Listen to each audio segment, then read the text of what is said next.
بسم اللہ الرحمن الرحیم۔ السلام علیکم ورحمۃ اللہ وبرکاتہ۔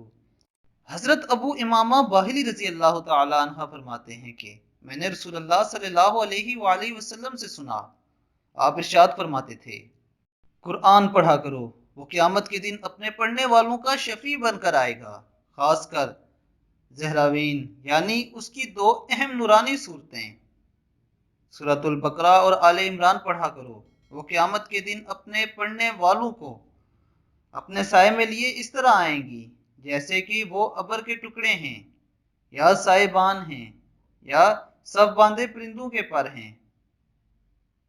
یہ دونوں صورتیں قیامت میں اپنے پڑھنے والوں کی طرف سے مدافعت کریں گی۔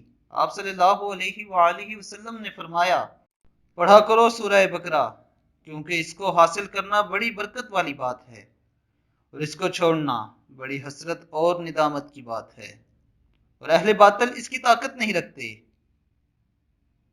سبحان اللہ دوستو، اللہ تعالی ہمیں قرآن مجید کی تلاوت کرنے کی توفیق عطا فرمائے اور بالخصوص سورہ البقرہ اور آل عمران کی تلاوت کرنے کی توفیق عطا فرمائے۔ اب تک کے لیے اتنا ہی، اپنا بہت خیال رکھیے گا، اللہ حافظ۔